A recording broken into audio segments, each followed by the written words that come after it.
لا حول ولا قوة إلا بالله العلي العظيم. أعوذ بالله من الشيطان الرجيم. بسم الله الرحمن الرحيم.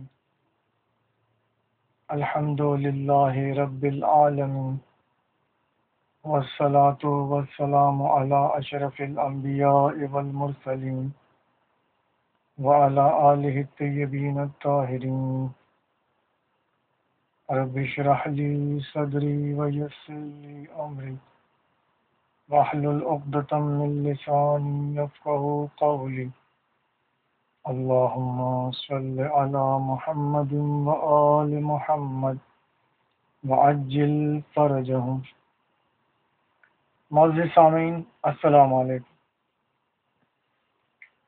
آج کی ہماری تقریر کا موضوع ہے 12 امیر. گزشتہ تقریر میں ہم نے دیکھا کہ غدیر خم کے میدان میں حضرت صلی اللہ علیہ وآلہ وسلم نے اپنے بعد ہونے والے خلیفہ و جانشین کا اعلان کیا اور اپنے دونوں ہاتھوں پر بلند کر کے فرمایا من کنت مولا فہذا علی مولا، یعنی جس کا میں مولا تھا اب میرے بعد یہ علی اس کے مولا ہے. سامعین، حضرت صلی اللہ علیہ وآلہ وسلم نے سلسلہ امامت و خلافت کے صرف پہلے خلیفہ و امام ہی کی نشاندہی نہیں کی، بلکہ قیامت تک ہونے والے تمام خلیفہ و امام و امیر کی مجموعی تعداد بھی لوگوں کو بتا دی. چنانچہ صحیح بخاری میں حدیث ہے، مجھ سے محمد بن مسنہ نے بیان کیا، کہا ہم سے غندر محمد بن جعفر نے، کہا ہم سے شعبہ بن حجاج نے، انہوں نے عبد الملک بن عمیر سے، کہا میں نے جابر بن سمرہ سے سنا، وہ کہتے تھے میں نے حضرت صلی اللہ علیہ وآلہ وسلم سے سنا، آپ فرماتے تھے میری امت میں 12 امیر یعنی سردار ہوں گے. اس کے بعد ایک کلمہ فرمایا جس کو میں نے نہیں سنا. میرے باپ سمرہ نے مجھ سے کہا آپ نے فرمایا کہ یہ سب قریش میں سے ہوں گے. اس حدیث کا حوالہ ہے کتاب الاحکام، باب نمبر 1190، جلد سوم، صفحہ 895، حدیث نمبر 2069. سامعین کرام، آپ نے دیکھا حضرت صلی اللہ علیہ وآلہ وسلم بالکل صاف لفظوں میں اپنے بعد قیامت تک اس امت مسلمہ میں ہونے والے امیروں یا سرداروں کی مجموعی تعداد 12 بتا رہے ہیں. یہ ہم پہلے بھی بیان کر چکے ہیں کہ امیر، سردار، حاکم، اولی الامر، ولی، مولا، خلیفہ اور امام وغیرہ تمام الفاظ حضرت صلی اللہ علیہ وآلہ وسلم کے بعد ہونے والے نائب و جانشین کے مختلف القاب اور ایک ہی ہستی کے مختلف نام ہیں. اس حدیث سے ہم شیعوں کا حق بجانب ہونا ثابت ہوتا ہے، کیونکہ ہمارے یہاں حضرت صلی اللہ علیہ وآلہ وسلم کے بعد 12 اماموں کی امامت کا عقیدہ پایا جاتا ہے، جبکہ سنیوں کے یہاں خلفاء کی تعداد 12 سے بہت زیادہ ہے.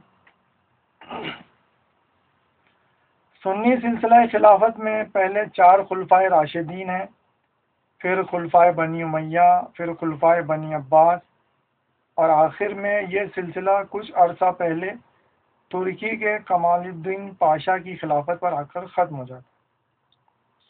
ان سب کی مجموعی تعداد 12 سے کئی زیادہ ہے. اس کے علاوہ یہ سلسلہ خلافت کچھ عرصے پہلے ہی ختم ہو چکا ہے، اور اس کے بعد سے آج کے دور تک اور آئندہ قیامت تک کے عرصے میں کوئی خلیفہ یا رہبر الہی موجود نہیں. خداوند متعال قرآن مجید میں ارشاد فرماتا ہے یوم ندعو کل اناس بامامہم، یعنی قیامت میں ہم تمام لوگوں کو ان کے امام کے ساتھ بلائیں گے۔ اور حضرت صلی اللہ علیہ وآلہ وسلم نے ارشاد فرمایا، من ماتا ولم یعرف امام زمانہ ماتا میتۃ الجاہلیہ، یعنی جو شخص مر جائے اور اپنے زمانے کے امام کو نہ پہچانے تو اس کی موت جاہلیت یعنی کفر کی موت ہوگی۔ سامعین کرام، ہمارے دور کا امام کون ہے؟ قیامت تک ہونے والی ہماری آئندہ نسلوں کا امام کون ہوگا؟ حضرت صلی اللہ علیہ وآلہ وسلم کی حدیث کے مطابق آپ کے جانشینوں کو قیامت تک ہونا ہے، جن کی مجموعی تعداد 12 ہے۔ اس حدیث کی تفسیر و تعویل کے متعلق علماء اہل سنت کافی پریشان ہیں۔ علامہ سیوطی جیسا عظیم عالم دین اپنی کتاب تاریخ الخلفاء میں جب ان 12 خلیفوں کی فہرست تیار کرتا ہے تو گنتی بھول جاتا ہے اور صرف 11 نام ہی درج کرتا ہے، اور پھر یہ 11 بھی یکے بعد دیگرے سلسلے وار ترتیب سے ہونے والے خلفاء نہیں، بلکہ ان میں پہلے 4 خلفائے راشدین، پھر کچھ خلفائے بنی امیہ اور کچھ خلفائے بنی عباس ہیں، جن کے درمیان بعد زمانی پایا جاتا ہے۔ اس مسئلے پر سیر حاصل بحث قسطنطنیہ کے مفتی اعظم جناب شیخ سلیمان کندیزی حنفی نے کی ہے۔ انہوں نے اپنی کتاب ینابیع المودہ میں مختلف اقوال و دلائل سے ثابت کیا ہے کہ یہ 12 امیر شیعوں کے وہی 12 امام ہیں جن کا تعلق اہل بیت رسول اور خاندان عصمت و طہارت سے ہے۔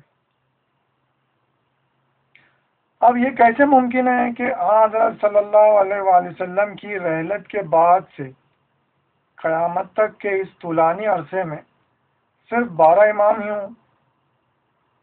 آئیے ذرا ان کے متعلق کچھ معلومات حاصل کریں۔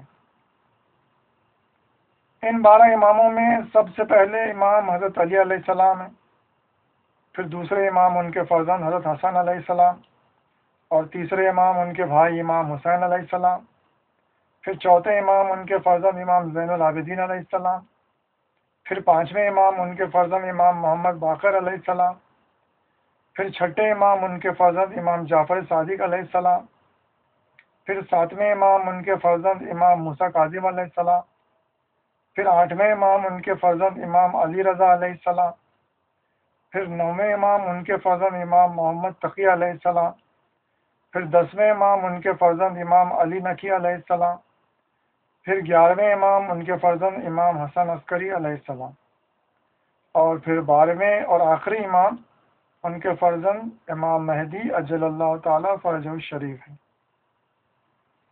پہلے امام سے لے کر 11ویں امام تک تمام ائمہ یکے بعد دیگرے سلسلہ وار ترتیب سے مسند امامت و خلافت پر جلوہ افروز ہوتے رہے۔ 11ویں امام حضرت امام حسن عسکری علیہ السلام کی شہادت سن 259 ہجری میں ہوئی۔ آپ کی شہادت کے بعد آپ کے 4 سالہ فرزند ارجمند امام مہدی اجل اللہ تعالیٰ فرجہ الشریف 12ویں امام کی حیثیت سے مسند امامت و خلافت پر جلوہ افغن ہوئے۔ اپنے دور امامت کی ابتدا ہی سے آپ کو بعض سیاسی اسباب کی بنا پر لوگوں سے دور رہنا پڑتا تھا، اور انتہائی مخصوص مومنین کے سوا کوئی آپ سے میل ملاقات نہ کر سکتا تھا۔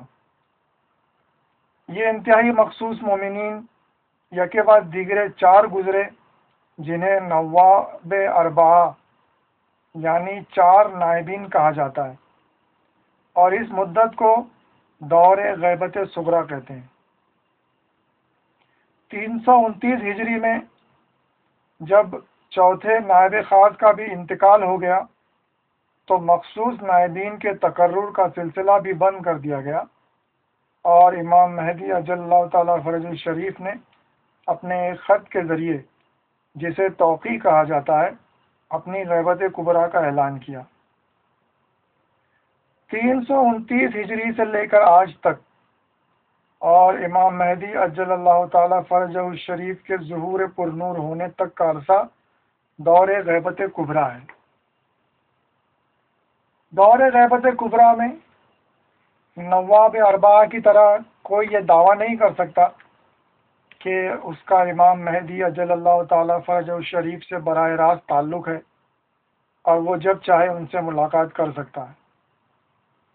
البتہ امام مہدی اجل اللہ تعالی فرج الشریف سن 255 ہجری میں پیدا ہو کر آج تک اسی دنیا میں زندگی گزار رہے ہیں، اور وہ جب چاہتے ہیں اپنے ماننے والوں کی مدد و اعانت کرتے ہیں۔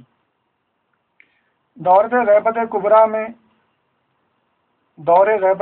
میں بھی آپ کئی لوگوں سے مل چکے ہیں، مگر یہ ملاقات آپ کی مرضی پر منحصر ہے۔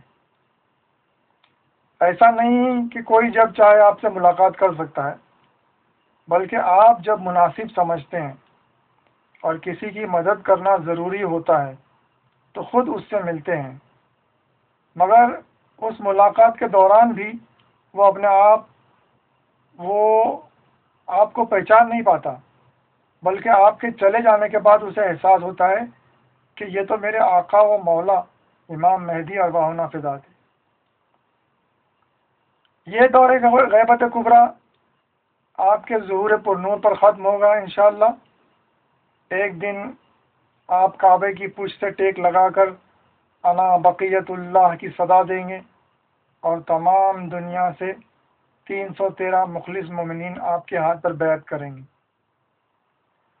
پھر جب 10,000 کا لشکر مرتب ہو جائے گا تو امام مہدی اجل اللہ تعالیٰ فرج شریف ساری دنیا کو فتح کر لیں گے، اور سارے عالم میں سوائے دین اسلام کے اور کوئی دین نہیں ہوگا۔ امام مہدی اجل اللہ تعالیٰ فرج شریف کے ظہور پر نور کے بعد جب سب سے پہلی نماز جماعت کی تیاریاں ہو رہی ہوں گی، تب آسمان سے حضرت عیسیٰ ابن مریم علیہ السلام نازل ہوں گے۔ امام مہدی حضرت عیسیٰ علیہ السلام سے نماز پڑھانے کو کہیں گے۔ حضرت عیسیٰ فرمائیں گے نہیں، آپ نماز پڑھائیں، کیونکہ اقامت آپ کے لیے کہی گئی ہے۔ چنانچہ امام مہدی اجل اللہ تعالیٰ فرج الشریف نماز پڑھائیں گے اور حضرت عیسیٰ آپ کے پیچھے نماز پڑھیں گے۔ سامعین، ہماری آج کی تقریر یہیں ختم ہوتی ہے۔ انشاءاللہ آئندہ تقریر میں امام مہدی اجل اللہ تعالیٰ فرج الشریف کے متعلق تفصیل سے گفتگو کی جائے گی۔ وما علینا الا البلاغ المبین، والحمد للہ رب العالمین، والسلام علیکم ورحمۃ اللہ وبرکاتہ۔